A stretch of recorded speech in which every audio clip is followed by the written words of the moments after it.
दोस्तों नमस्कार। आप सबका स्वागत है मेरे चैनल हिंदी की बिंदी पर। मैं हूं डॉक्टर प्रदीप प्रसन्न और आप भी प्रसन्न होंगे। आइए कुछ नई बातें सीखते हैं आज के टॉपिक के साथ।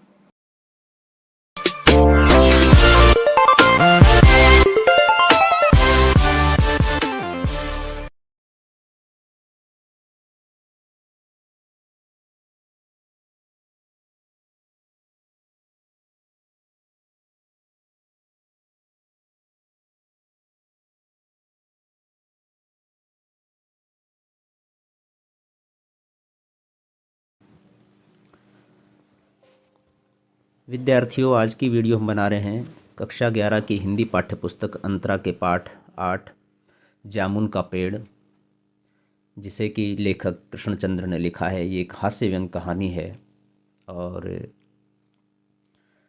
अनेक विभागों पर तत्कालीन समय और आज के समय में भी ज़बरदस्त व्यंग कटाक्ष करती है ये कहानी। इस पाठ का हम वाचन कर चुके हैं, इस कहानी का वाचन कर चुके हैं, उसका अर्थ भाव विश्लेषण व्याख्या करती है। अब इस पाठ से संबंधित जो प्रश्न हैं उनके उत्तरों को लेकर के वीडियो बना रहे हैं। तो आइए शुरू करते हैं आज की वीडियो। आप देख रहे हैं हिंदी की बिंदी चैनल। पाठ्यपुस्तक के प्रश्न उत्तर पाठ के साथ। पहला प्रश्न है, बेचारा जामुन का पेड़ कितना फलदार था और इसकी जामुनें कितनी रसीली होती थी। ये संवाद कहानी के किस प्रसंग में आए हैं। इससे लोगों की कैसी मानसिकता का पता चलता है। उत्तर है का। ये संवाद सेक्रेटरीट के लॉन में जामुन के पेड़ के गिरने से संबंधित हैं। रात की आंधी में सेक्रेटरीट के लॉन में खड़ा जामुन का पेड़ गिर गया। उसके नीचे एक आदमी दब गया। सुबह माली ने उसे देखा और क्लर्कों को सूचना दे दी। वहाँ सभी इकट्ठे हो जाते हैं। वे सभी जामुन के पेड़ की प्रशंसा में चर्चा करते हैं, किंतु उन्हें उसके नीचे दबे व्यक्ति की कोई चिंता नहीं है। इससे लोगों की संवेदन शून्यता तथा स्वार्थपरता का पता चलता है। सरकारी अमले को जामुन के पेड़ से लाभ मिलता था, अतः वे उसके गुण गाते थे तथा उसके गिरने का दुख व्यक्त कर रहे थे। उन्हें दबे हुए जिंदा आदमी की पीड़ा से कुछ लेना देना नहीं है। प्रश्न नंबर 2, दबा हुआ आदमी एक कवि है, यह बात कैसे पता चली और इसे जानकारी का फाइल की यात्रा पर क्या असर पड़ा इसकी। उत्तर है, जब रात को माली ने दबे हुए आदमी के मुंह में खिचड़ी डाली तो उसे यह भी बताया कि तुम्हारे लिए सेक्रेटरी की मीटिंग होगी और मामला शीघ्र ही निपट जाएगा। इस पर दबे हुए आदमी ने मिर्ज़ा गालिब का एक शेर कह डाला, ये तो माना कि तगाफुल न करोगे, लेकिन खाक हो जाएंगे हम तुमको खबर होने तक। यह सुनकर माली ने पूछा, क्या तुम शायर हो। दबे हुए आदमी ने कहा, हाँ। तो माली ने चपरासी को, चपरासी ने क्लर्क को और क्लर्क ने हेड क्लर्क को बताया और पूरे विभाग में ये सूचना फैल गई। यह निर्णय लिया गया कि न एग्रीकल्चर और न ही हॉर्टिकल्चर इस व्यक्ति की फाइल कल्चरल डिपार्टमेंट को दे दी जाए। अब फाइल पर नए सिरे से विचार होने लगा। इसे साहित्य अकादमी की केंद्रीय शाखा का मेंबर चुन लिया गया। पत्नी को भत्ता देने की बात भी कही गई, पर पेड़ की बात वहीं की वहीं रही। उसे काटना संभव न हुआ। इस बात की फाइल जहाँ की तहाँ रही। प्रश्न नंबर 3 है, कृषि विभाग वालों ने मामले को हॉर्टिकल्चर विभाग को सौंपने के पीछे क्या तर्क दिया। उत्तर है, कृषि विभाग वालों ने तर्क दिया कि कृषि विभाग को अनाज और खेती बाड़ी से संबंधित मामलों में फैसले लेने का अधिकार है। जामुन का पेड़ फलदार वृक्ष है, इसलिए यह मामला हॉर्टिकल्चर विभाग के अंतर्गत आता है। उन्हें ही इस विषय में फैसला लेना चाहिए। उन्होंने फाइल हॉर्टिकल्चर विभाग को सौंप दी। इस प्रकार प्रशासनिक भाषा में बात कर उन्होंने भी अपना पल्ला झाड़ लिया। दबे हुए आदमी के प्रति मानवीय संवेदना तो दूर दूर तक न थी। कार्यालयों की कार्यप्रणाली का यथार्थ चित्रण है। प्रश्न नंबर 4 है, इस पाठ में सरकार के किन किन विभागों की चर्चा की गई है और पाठ से उनके कार्य के बारे में क्या अंदाज़ा मिलता है? उत्तर है, इस पाठ में अनेक सरकारी कार्यालयों के नामों का उल्लेख किया गया है, जिनमें से प्रथम है सेक्रेटरीट, जो सरकारी सचिवालय है। दूसरा हॉर्टिकल्चर विभाग, जो उद्यानों की व्यवस्था देखता है, बाग बगीचे लगाता है। एग्रीकल्चर डिपार्टमेंट, जो कृषि विभाग होने के नाते फसल और पैदावार आदि की व्यवस्था देखता है। पुलिस विभाग कानून व्यवस्था देखने का दावा करता है। मेडिकल डिपार्टमेंट, जो रोगियों और बीमारों का इलाज करता है। कल्चरल डिपार्टमेंट, जो कि सांस्कृतिक मामलों से संबंध रखता है, कवि, कलाकार, चित्रकार आदि को प्रोत्साहन देता है। इस पाठ में इनमें से एक भी विभाग सही ढंग से अपना काम नहीं कर रहा। सभी विभाग औपचारिकताओं में पड़ गए हैं। वे संवेदन शून्य होकर रह गए हैं। उन्हें किसी मनुष्य के मरने जीने का भी इतना ध्यान नहीं है जितना औपचारिकताएं निभाने का है। पाठ के आसपास। पहला प्रश्न है, कहानी में दो प्रसंग ऐसे हैं जहां लोग पेड़ के नीचे दबे आदमी को निकालने के लिए कटिबद्ध होते हैं। ऐसा कब कब होता है और लोगों का यह संकल्प दोनों बार किस किस वजह से भंग होता है? उत्तर है, पहला प्रसंग पहली बार दबे आदमी को निकालने के लिए तैयार होने का प्रसंग कहानी के प्रारंभ में ही आता है, जब माली की सलाह पर वहां इकट्ठी भीड़ पेड़ हटाकर दबे हुए आदमी को बाहर निकालने के लिए तैयार हो जाती है, किंतु सुप्रीडेंट वहां आकर उन्हें रोक देता है तथा ऊपर के अधिकारियों से पूछने की बात कहता है। इस प्रकार पहली बार संकल्प भंग हो जाता है। दूसरा प्रसंग है, यह प्रसंग दोपहर के भोजन के समय आता है। दबे हुए व्यक्ति को बाहर निकालने के लिए बनी फाइल आधे दिन तक सेक्रेटरीट में घूमती रही, परंतु कोई फैसला न हो सका।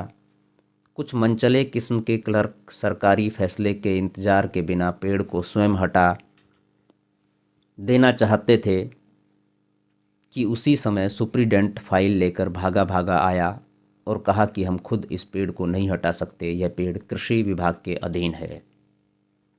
वहां से जवाब आने पर पेड़ हटवा दिया जाएगा। इस प्रकार दूसरी बार फाइल अन्य विभाग में भेजने के कारण लोगों का संकल्प भंग हो जाता है।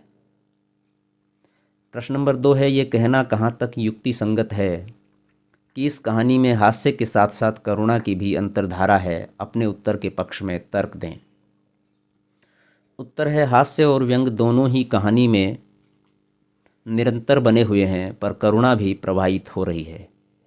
पाठक के समक्ष जब एक के बाद एक औपचारिकताएं कई दिन तक चलती हैं तो उस हर क्षण दबे हुए मनुष्य पर दया आती रहती है, जो सहज और स्वाभाविक रूप से उठने वाला भाव है। एक दूसरी स्थिति वह है जब हर रात माली उस दबे हुए आदमी के मुंह में दाल, चावल, खिचड़ी आदि डालता है, तो रूखे माहौल में कहीं एक संवेदना को देखकर पाठक में करुणा का संचार होता है। प्रश्न नंबर 3 है, यदि आप माली की जगह पर होते तो हुकूमत के फैसले का इंतजार करते या नहीं? अगर हाँ तो क्यों और नहीं तो क्यों? उत्तर है, यदि मैं माली की जगह होता तो मैं हुकूमत के फैसले का इंतजार नहीं करता। मैं सबसे पहले अपने सहकर्मियों को तैयार करके उस पेड़ को हटाता तथा दबे हुए व्यक्ति को निकालकर उसका इलाज करवाता। मानव जीवन सरकारी कार्यवाही से अधिक महत्वपूर्ण है। संकट के समय में मौके पर उपस्थित सरकारी कर्मचारी स्वयं ही निर्णय ले सकता है। यदि मैं माली की जगह होता तो मेरी सहानुभूति दबे हुए व्यक्ति के साथ होती, परंतु सरकारी फैसले के बिना मैं कुछ नहीं करता। सरकारी नियम इतने पेचीदा होते हैं कि उसमें उलझकर व्यक्ति का सारा जीवन नष्ट हो जाता है। सही कार्य करने पर भी सजा मिलती है। शीर्षक सुझाइए। कहानी के वैकल्पिक शीर्षक सुझाएं। निम्नलिखित बिंदुओं को ध्यान में रखकर शीर्षक गढ़े जा सकते हैं। कहानी में बार बार फाइल का जिक्र आया है और अंत में दबे हुए आदमी के जीवन की फाइल पूर्ण होने की बात कही गई है, अतः एक शीर्षक फाइल के ऊपर हो सकता है। सरकारी दफ्तरों की लंबी और विवेकहीन कार्यप्रणाली की ओर बार बार इशारा किया गया है, अतः इनकी कार्यप्रणाली सरकारी विभागों की, इस पर शीर्षक हो सकता है। कहानी का मुख्य पात्र उस विवेकहीनता का शिकार हो जाता है इसलिए इस पर भी शीर्षक हो सकता है। उपयुक्त तीनों बिंदुओं को ध्यान में रखकर निम्न शीर्षक हो सकते हैं: फाइलों में दबा आदमी, सरकारी मौत, मूर्खों का शिकार, कवि की मौत या साहित्यिक मृत्युदंड आदि शीर्षक हो सकते हैं। ऊपर जो वर्णन है पंक्तियां उनके आधार पर। भाषा की बात करें तो पहला प्रश्न है, नीचे दिए गए अंग्रेजी शब्दों के हिंदी प्रयोग लिखिए। Urgent, forest department, member, deputy secretary, chief secretary, minister, under secretary, horticulture department, agriculture department. उत्तर है अर्जेंट का मतलब ज़रूरी, फॉरेस्ट डिपार्टमेंट मतलब वन विभाग, मेंबर का मतलब सदस्य, डिप्टी सेक्रेटरी का मतलब है उप सचिव, चीफ सेक्रेटरी का मतलब है प्रमुख सचिव, मिनिस्टर का मतलब मंत्री, अंडर सेक्रेटरी का मतलब अधीनस्थ सचिव, हॉर्टिकल्चर डिपार्टमेंट यानी कि उद्यान विभाग, एग्रीकल्चर डिपार्टमेंट यानी कि कृषि विभाग। प्रश्न नंबर 2 है, इसकी चर्चा शहर में भी फैल गई और शाम तक गली गली से शायर जमा होने शुरू हो गए। यह एक संयुक्त वाक्य है जिसमें दो स्वतंत्र वाक्यों को समानाधिकरण समुच्चय बोधक शब्द और से जोड़ा गया है। संयुक्त वाक्य को इस प्रकार सरल वाक्य में बदला जा सकता है, इसकी चर्चा शहर में फैलते ही शाम तक गली गली से शायर जमा होने शुरू हो गए।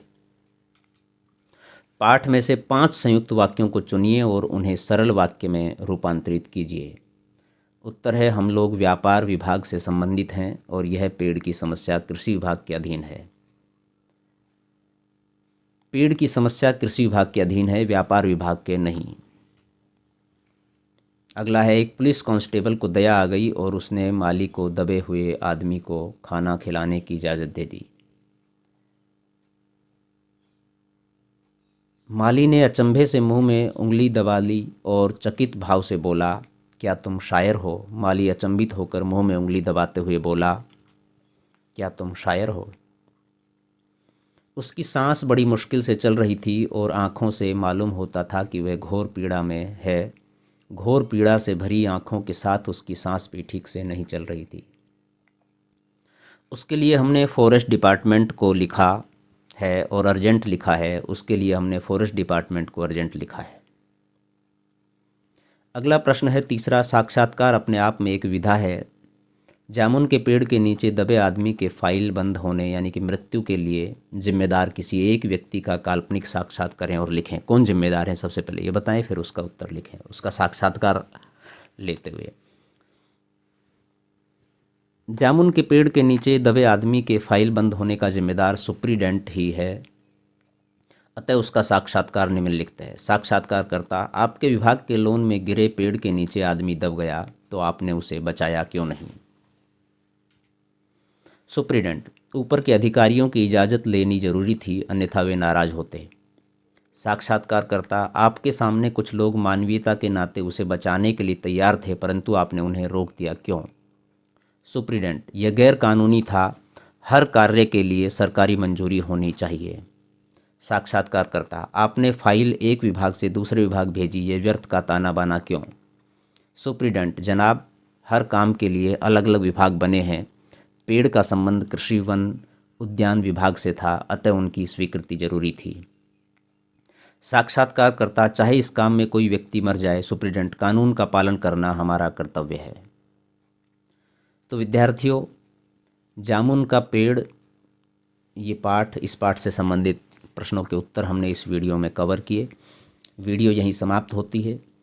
वीडियो आपने पूरी देखी, इसके लिए आपका बहुत बहुत धन्यवाद। आशा करते हैं वीडियो आपके लिए लाभान्वित होगी। यदि वीडियो अच्छी लगी तो इसे लाइक करें, शेयर करें, कमेंट्स करें और हिंदी की बिंदी चैनल को सब्सक्राइब करना न भूलें। साथ ही साथ बेल आइकॉन को भी दबाएं ताकि सभी प्रकार की वीडियो की सूचना आप तक पहुंच जाए।